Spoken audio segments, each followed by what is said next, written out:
Hello and welcome back to my channel. My name is Caroline Langford. I'm the maker and designer behind all things The Happy Home Collective.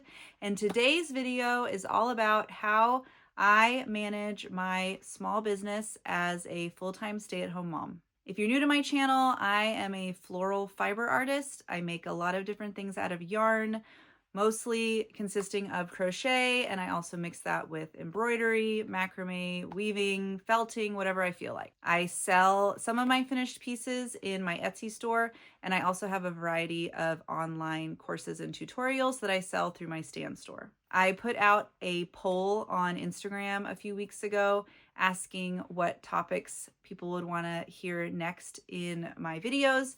And the top two were this one, how I specifically manage my business as a stay-at-home mom, and the other is a tutorial for my chevron blanket, which I will be putting together soon. So I think we'll just jump into it. I have been running my small business for over 7 years now. I started it around the end of 2018, and it has definitely changed and evolved a lot over those years.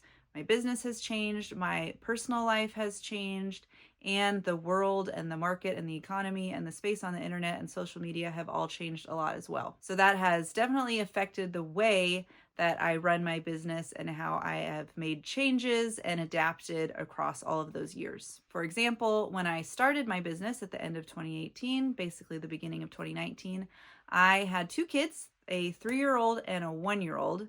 Today, over 7 years later, I have 3 kids, 10, 8, and 4.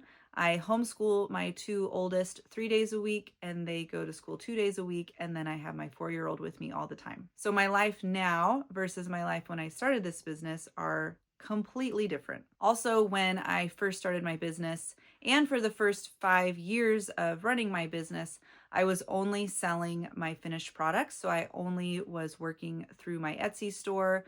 I was focusing mainly on my floral wall hangings in a variety of designs and selling those in my Etsy store. And then I also sold a variety of other things over the years, but I wasn't creating any sort of patterns or tutorials at all in those first 5 years. Then in the middle of 2024, I started to venture into tutorials. I released my first one in the summer of 2024. I now have 7 online courses in a variety of sizes and topics. And my tutorials now, I would say, make up for like 95% of my business. I'm making a lot less pieces to sell. I do want to be doing more of that this year, but I've put a lot more time and focus into my courses, and I would say 95% of my income from my business comes from my courses. So it is in general a better use of my time. I have learned a lot over the years for my business and everything I do just from observing others, listening to podcasts. I've bought a couple online courses. I love to learn from other people's experiences, not necessarily because I want to be just like them, but I feel like listening to other people's stories and personal examples, there's always something that you can take away from it, whether to say, oh, I really like that, I'll try to incorporate that into what I'm doing, or wow, that would never work for me. I'm glad I heard that that was a thing that people do, but I don't want to do that. So feel free to have those thoughts as well as you're listening to me and how I run my business, because there's no one size fits all for how a business can be run, especially when you are also a stay-at-home parent. We all have different kids, we have different lifestyles with our families, we have different financial situations, goals, whatever. So of course, a lot of the things that have worked for me probably won't work for you, but I do hope that in what I share, you'll hear some gold nuggets that are helpful. I'm going to try my best to not jump all over the place while I'm sharing about this. So I think what I'm going to try to do is just share how I spend my days and what that looks like in general. And feel free to leave any comments or questions you have in the comments. And if I need to, I can always make a second video. So for my life right now, like I said, I have 3 kids. I homeschool 3 days a week. So during the week, Monday to Friday, I would say in general, the first part of my day from the morning through lunchtime or a little bit after lunchtime is almost 100% devoted to my kids and whatever we're doing on those days. This is a realization that I had to come to over time, because as my life shifted and we were homeschooling, and then I was homeschooling 2 kids, and then I had 3 kids, and they just needed more and more of my time. I've needed to constantly kind of reflect and adapt the way I approach my business because my kids are my top priority.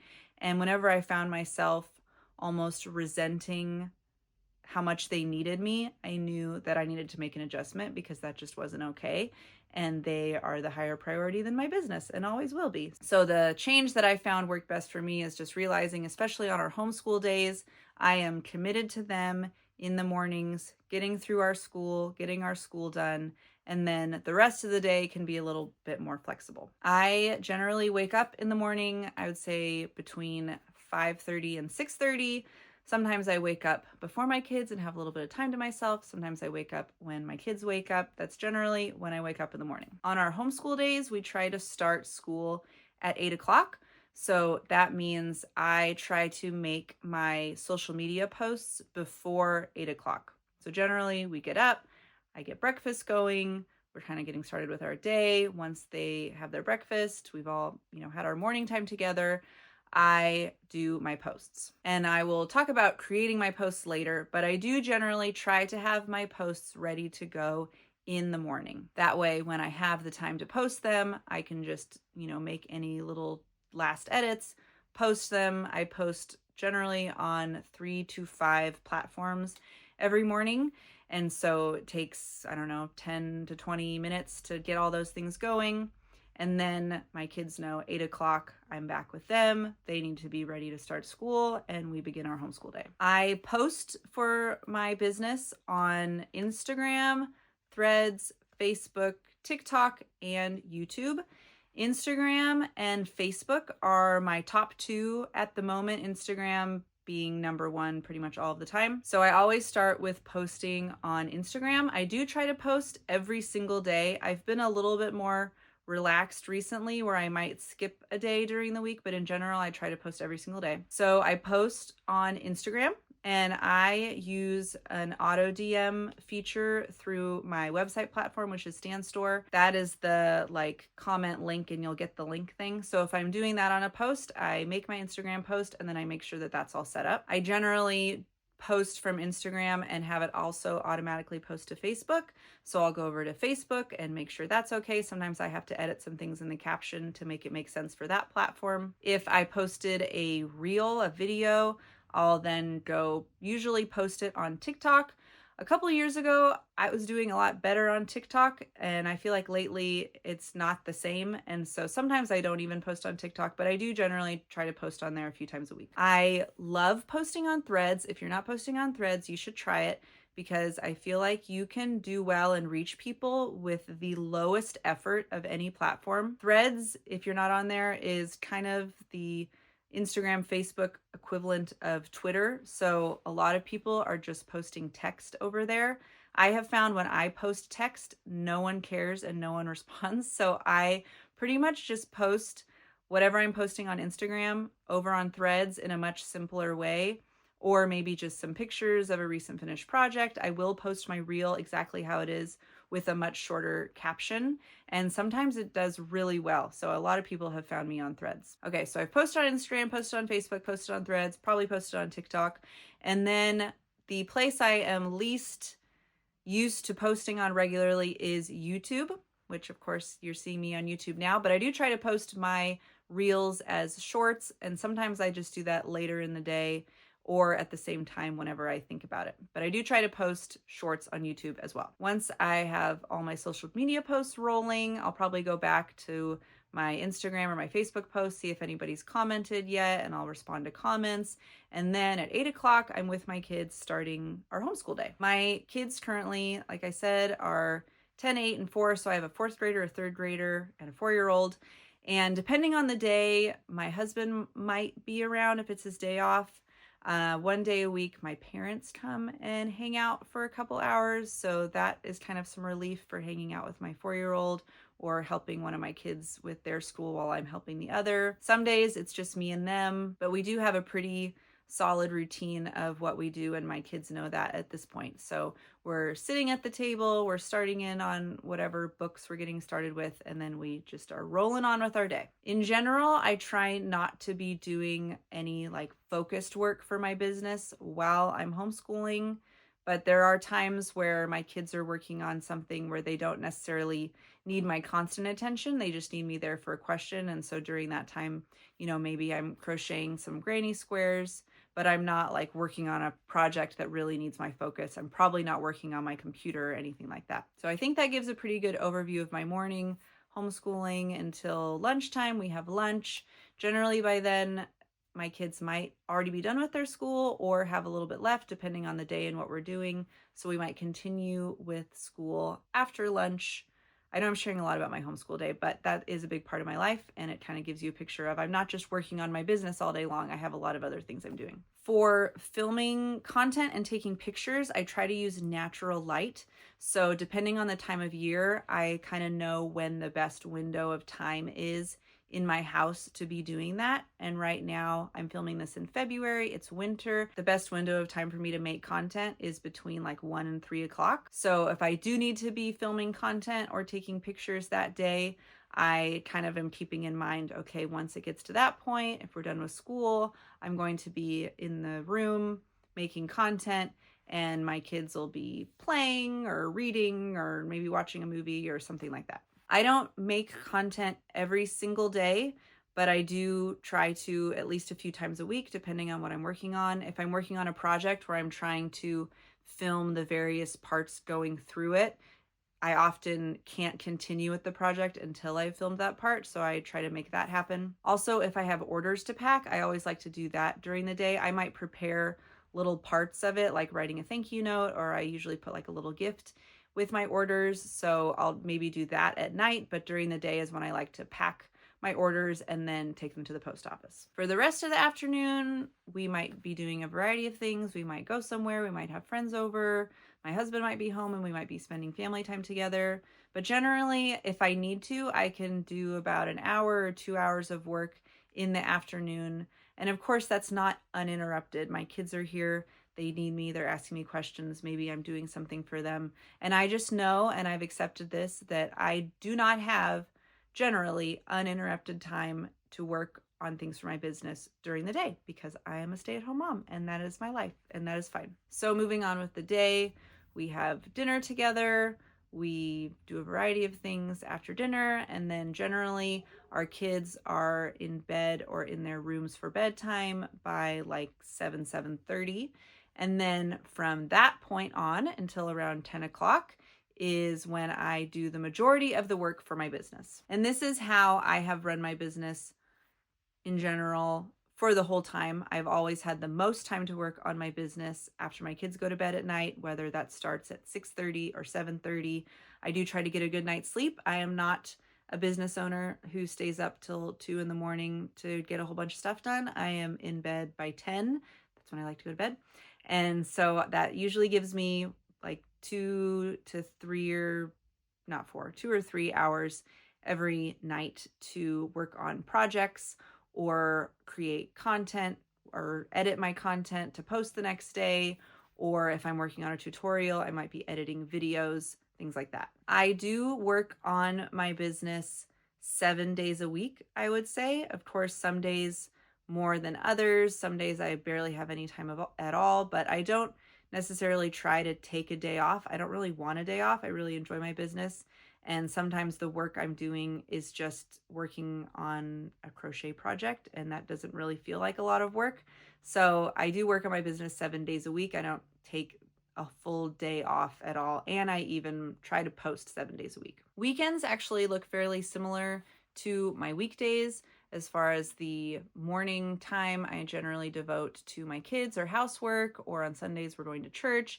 And then in the afternoon, I might have time to work on content, work on projects, and then nighttime is the same as during the week. I think that's a pretty general overview of what I do in a day to run my business. Throughout the day, I am always checking in on my posts, seeing if I need to respond to comments or messages, checking my email, responding to any emails that I get. That doesn't usually take up a ton of time in my day, so I do kind of anytime I have a pocket of time throughout the day, for, even just a few minutes, I'm going to check on my social media posts. I'm going to check my email. So I don't save all of that for later because I don't really want to do that at night when I finally have some time to myself to work on some projects. I would rather be working on projects. So I try to keep up with the emails and comments and messages and stuff a little bit here and there throughout the day. Altogether, I would say I work on my business on average maybe 4 hours a day, but it's hard to tell because I don't really time myself. Some days I don't work on it at all during the day other than my posts in the morning and then working on things at night. Other days I might be filming for a new course and I've arranged, for someone to be taking care of my kids, or maybe my husband's home. And then I actually do have some focused hour or two during the day to be filming uninterrupted. That's the only time that I make that happen. And that's one reason why I don't make a lot of tutorials during the year or videos like this, because I just don't get that kind of time a lot. But when I need it, I am intentional about making it happen. So I don't know if that was helpful at all. I hope it was. A few tips I was thinking about for just thinking about your business and how to best run it for you. Number one is being realistic about your life and the season of life that you're in. I have had to reflect and make adjustments many, many times throughout the course of my business, when I went from having 2 to 3 kids, when I was pregnant, when I was postpartum, when the world is changing, when I needed to shift and put a lot more time and energy into creating content more than I was before. When I decided to start making tutorials, things changed for me as far as how I spend my time and how many customers I'm now communicating with. So it was important for me to be realistic about the life I have and what my priorities are, what my goals are, how much time I really have to do anything in my business. That was a big reason why I shared in my last video how last year I was hoping to really dive into YouTube. And honestly, I just wasn't being realistic about the time that I had in that year in my life last year. This year, I feel like I do have a little bit more time. I now have a 4-year-old versus a 3-year-old who can more easily be set up with an activity so that I can film a video like this. That was a little bit harder last year. And also with my kids' school, as they've gotten older and they have more schoolwork, they need me more. The subjects are a little bit harder and need more instruction. I needed to be more realistic about the time that I had to work on my business during the day. And I did consciously make that shift of like, okay, these hours are just for my kids and for homeschooling, and I really can barely even think or try to do anything for my business during those hours because it probably won't work the way I want it to, and then I'll be upset, and so it's better to just avoid even trying. I don't know if I made this clear, but I do pretty much every single thing for my business myself. I create my own content. I post my own content. I'm the one responding to messages and comments. I create all of my own courses. I make all of my own work. I ship all of my own work. I order all of my own supplies. The only thing I do outsource, I don't think it's really outsourcing, but I have a tech editor who helps me with the PDF portions of my courses. So she edits those for me. We have a lot of back and forth. So when I'm working on a new course, I'm communicating with her, but other than that, I'm doing everything myself. So it's been important for me to come up with a routine and systems that work for me. And in some ways, doing everything yourself obviously is more work, but also doing everything myself and not having to manage anyone else or communicate with anyone else does also save me a lot of time. So for right now, with what my business looks like and my life looks like, it's just better for me to do everything myself. Another tip that goes along with being realistic about your life, and I kind of already mentioned this, is making adjustments as you need to. So if you're working on your business and you find that some aspect of it is just not working for you anymore, you don't enjoy it, you don't like it, it's not profitable, it's stressing you out a lot, try to reflect on that and see if there are some changes you could make to your routine or how you approach it that would make it less stressful. Or maybe it's part of your business that's worth phasing out and not having any more at all. I've done this multiple times with products that I've offered in the past and decided just weren't worth my time anymore. Or I've also done this when I realized that I definitely needed to put more time and effort into social media than I had been doing. Social media changed a lot when Reels came out. And then over the last couple of years, as just more and more people are on social media trying to be content creators, there's more content than people to consume it. And so you really do need kind of a higher level of content to reach more people. And I realized that for myself. And so I made that adjustment of accepting, okay, I need to put more effort into my social media if I really want to see my business keep moving forward and reaching people. My kids have grown up now with me basically having this business. They've seen me a lot along the way. So it's pretty normal for them. They know what I'm doing. They know when I need to work on stuff. I do try to communicate really clearly with them when I'm working on something, especially when I'm on my phone, because they sometimes don't know the difference between mom working on her phone, mom, texting a friend, or like, doing nothing important. And I want them to know when I'm doing something that's actually really important and I'm working and I'm focused on this right now and I'll be back to focus on you in a moment or something like that. So it's not just like me giving them half attention, giving my phone half attention.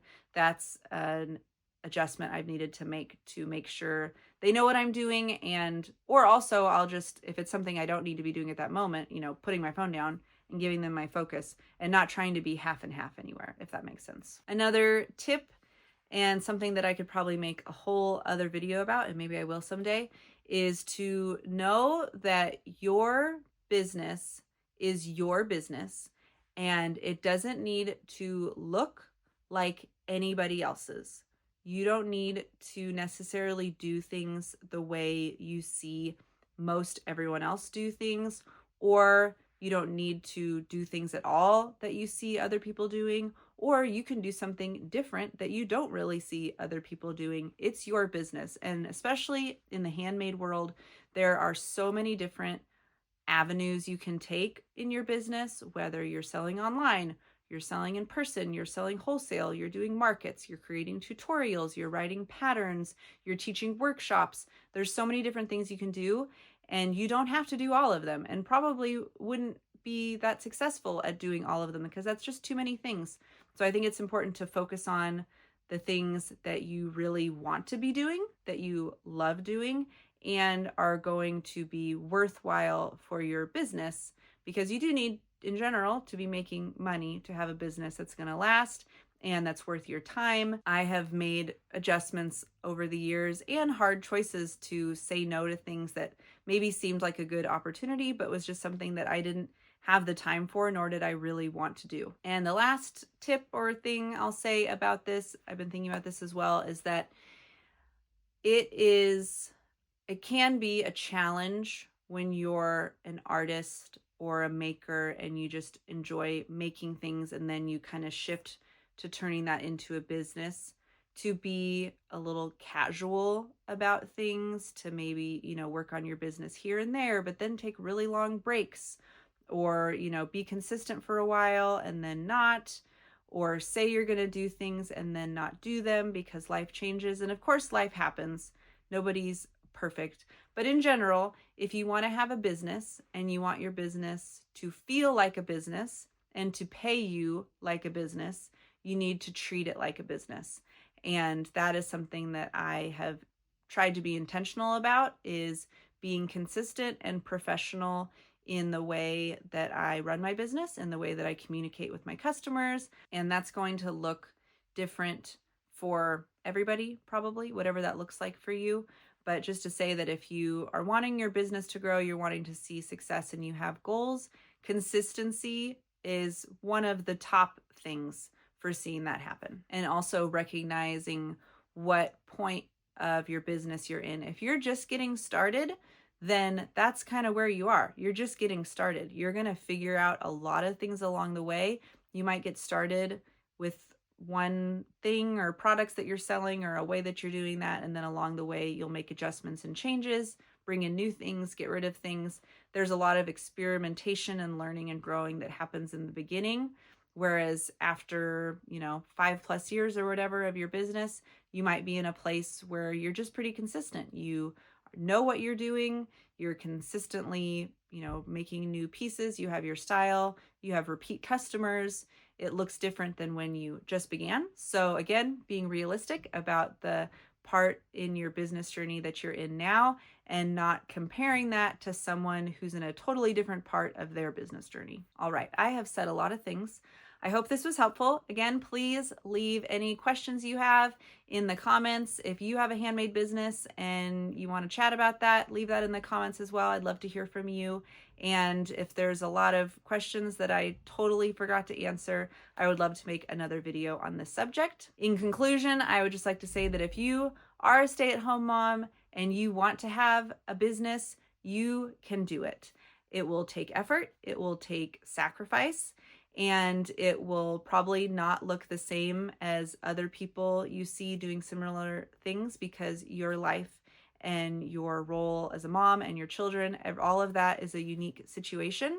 But if you're willing to be flexible and consistent and put in the work, you can absolutely have a business while being a stay-at-home mom. Thanks for tuning in, and I hope you have a great rest of your week.